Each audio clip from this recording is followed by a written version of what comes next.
محبت اور نیکی کے کاموں میں ایک نیک عمل اللہ تبارک و تعالی نے اپنے مسلمان بھائی کی عیادت بھی بنایا کہ جب تمہارا کوئی رشتہ دار یا کوئی بھی مسلمان بھائی بیمار ہو جائے تو اس کی خیریت پوچھنے کے لیے جاؤ، تو یہ بھی بہت بڑا نیک عمل ہے۔ ہم لوگ اس کی حقیقت سے پوری طرح واقف نہیں ہوتے تو ہم اسے ٹالتے رہتے ہیں۔ حضور صلی اللہ علیہ وسلم نے ارشاد فرمایا، جب تمہارا کوئی ملنے والا بیمار ہو جائے اور تمہارا ارادہ ہو اس کی عیادت کرنے کا تو جلدی جانے کی کوشش کرو، اس لیے کہ کیا معلوم اللہ کی طرف سے بلاوا آ جائے اور تم سوچتے ہی رہ جاؤ کہ ہم دیکھ آئیں گے، عیادت کرائیں گے۔ اور اس کا خیال آج مجھے آیا کہ میرا ارادہ تھا 2 بجے ہوا کہ میں مولوی سعید صاحب کو دیکھ کے آؤں گا، اور 3:30 بجے یہ خبر آ گئی کہ ان کا انتقال ہوا۔ تو اب آدمی کی زندگی کا کوئی بھروسہ نہیں ہے، جب یہ معلوم ہو جائے تو آدمی کو جلدی جانا چاہیے، وہاں پر پہنچنا چاہیے، اور بہت بڑے اس میں ثواب کا کام بھی۔ حضرت علی کرم اللہ وجہہ ارشاد فرماتے ہیں کہ حضور صلی اللہ علیہ وسلم نے ارشاد فرمایا کہ جب کوئی شخص اپنے کسی مسلمان بھائی کی عیادت کے لیے اور اس کی بیماری میں اس کی خیریت پوچھنے کے لیے جاتا ہے تو اگر صبح کو جاتا ہے تو صبح سے شام تک 70,000 فرشتے اس کے لیے رحمت و مغفرت کی دعا کرتے ہیں، عیادت کرنے والے کے لیے، خیریت پوچھنے والے کے لیے۔ اور اگر شام کو عیادت کرنے اور خیریت پوچھنے جاتا ہے تو صبح تک اللہ کے 70,000 فرشتے اس کے لیے رحمت کی دعائیں کرتے ہیں، اور اللہ تعالیٰ اس عیادت کے بدلے میں جنت میں اسے باغ عطا فرمائے۔ کتنے بڑی فضیلت کی بات! اور یہ ایک مسلمان کا دوسرے مسلمان پر حق بھی ہے، ضروری بھی ہے اس کے لیے کہ اگر وہ پہنچ سکتا ہو تو وہاں پہنچ کر اس کی خیریت معلوم کرے، اس سے سکون اور اطمینان ملتا ہے اسے۔ حضور صلی اللہ علیہ وسلم نے ارشاد فرمایا کہ مسلمان کا مسلمان پر یہ بھی حق ہے کہ جب اسے چھینک آئے اور وہ کہے الحمدللہ تو تم جواب میں یرحمک اللہ کو، اور اگر وہ بیمار ہو جائے تو اس کی عیادت کے لیے خیریت پوچھنے کے لیے جاؤ، اگر اس کا انتقال ہو جائے تو اس کے جنازے میں شرکت کے لیے جاؤ، اگر وہ تمہاری دعوت کرے تو اس کی دعوت کو قبول کرو۔ تو یہ عیادت کرنا اور اس کے جنازے میں شریک ہونا یہ بھی مسلمان کے حقوق میں سے دوسرے مسلمان کے اوپر اللہ کا مقرر کیا ہوا ایک حق ہے۔ حضرت ابو ہریرہ رضی اللہ عنہ سے روایت ہے کہ حضور صلی اللہ علیہ وسلم نے ارشاد فرمایا، قیامت کے دن اللہ تعالیٰ کچھ بندوں سے فرمائے گا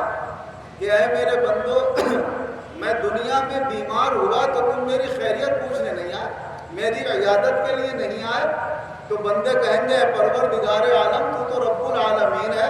تو بیمار کب ہوتا ہے جو ہم تیری خیریت پوچھنے، تیری عیادت کرنے کے لیے آتے؟ تو اللہ تعالیٰ فرمائے گا تمہارا فلاں رشتہ دار، فلاں مسلمان بھائی یا بہن بیمار تھے تو تم اس کی عیادت کے لیے نہیں گئے، اگر تم اس کی عیادت کے لیے وہاں پہنچتے تو میں وہیں پر موجود ہوتا،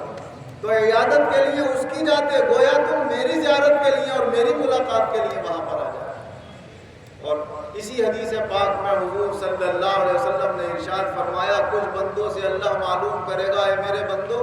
میں بھوکا تھا تم نے مجھے کھانا نہیں کھلایا۔ تو بندے کہیں گے پروردگار عالم تو رب العالمین ہے، اوروں کو کھلاتا ہے، تو کہاں کھاتا ہے، تو ہم تجھے کیسے کھلاتے؟ تو اللہ تعالیٰ فرمائے گا میرا وہ بندہ بھوکا تھا، تمہیں خبر بھی ہو گئی کہ یہ بھوکا ہے مگر تم نے اس کو کھانے کے لیے نہیں پوچھا، اگر تم اس کو کھانا کھلاتے تو مجھے وہیں پر موجود پاتا۔ اور اللہ تعالیٰ ایک بندے سے یہ فرمائے گا کہ میں پیاسا تھا تو نے مجھے پانی نہیں پلایا، تو بندہ پھر یہ کہے گا اے پروردگار عالم تو پانی کب پیتا ہے کہ ہم تجھے پانی پلاتے؟ تو اللہ تعالیٰ فرمائے گا میرا فلاں بندہ پیاسا تھا، اس نے پینے کے لیے پانی مانگا تو تو نے اسے پانی نہیں دیا۔ اس لحاظ سے ہر مسلمان کو یہ چاہیے کہ اور جو نیک کام ہیں ان کے ساتھ ساتھ ایک نیک کام یہ بھی اللہ مجھے بھی یاد رکھنے کی توفیق دے، آپ کو بھی، اور اس پر اللہ عمل کی بھی توفیق عطا فرمائے کہ جب ہمارا کوئی مسلمان بھائی بیمار ہو تو ہم اس کی عیادت کے لیے بھی جائیں، اور اللہ کی طرف جانا سب کو ہے، اور اس راستے سے ایک دن سب کو گزرنا ہے، جب انتقال ہو تو اس کے جنازے میں بھی شرکت کریں۔ حضور صلی اللہ علیہ وسلم نے ارشاد فرمایا جو خالی نماز جنازہ پڑھ کے آ جاتا ہے اسے اللہ تعالیٰ ایک قرات ثواب عطا فرماتا ہے، اور جو نماز جنازہ پڑھ کے دفن کرا کے بھی آتا ہے تو اللہ تعالیٰ اسے 2 قرات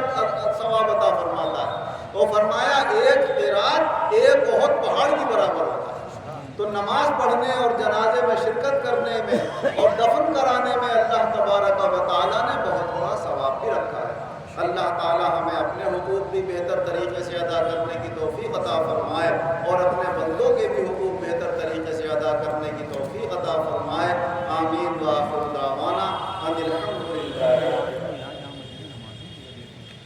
الحمد للہ رب العالمین والعاقبۃ للمتقین